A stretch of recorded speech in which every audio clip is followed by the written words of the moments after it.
Баршаңызға қайырлы күн достар, менің YouTube каналыма қош келдіңіздер. Бүгін сіздермен бірге осындай түскі асқа, кешкі асқа дайындалатын ыстық тағамдардың бірі жайма дайындайтын боламыз. Достар, видеоны соңына дейін қарамас бұрын менің YouTube каналыма тіркеліп қойыңыздар. Ол үшін бізге бірінші қамырымыздың басын жақсылап біріктіріп қоюымыз қажет. Бір жұмыртқаға бір ас қасық тұзымызды салып, салқын суымызды құйып, ұнымызды салып, қатты қылмай орташа жұмсақта қамырымызды иіліп, пакетімізге салып қоямыз. Июі жақсы қану үшін 3-4 рет қайтара басын біріктіріп қоюымыз керек.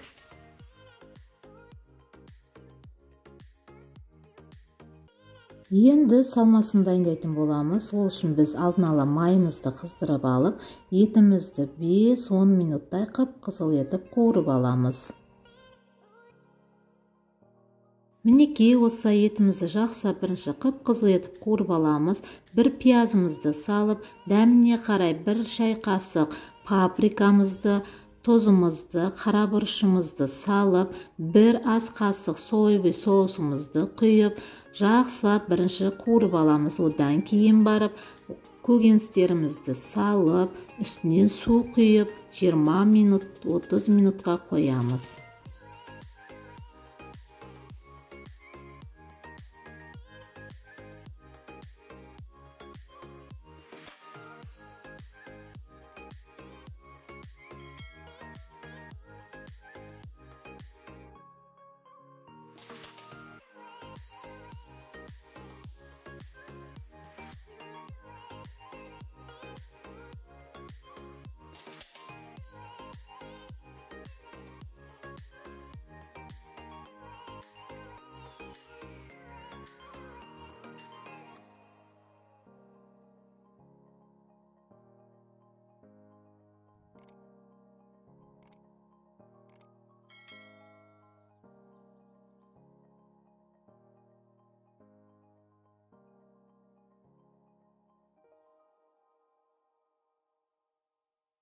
Қамырымызды осылайша жұп-жұқа етіп жайып аламыз.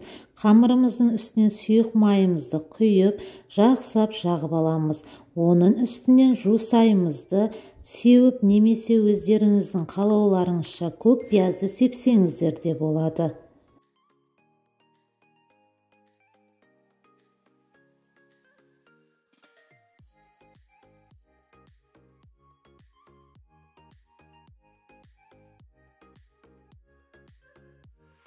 Видеода көріп тұрғандарыңыздай кесіп алып, оны 3 бұрыштап орап шығамыз.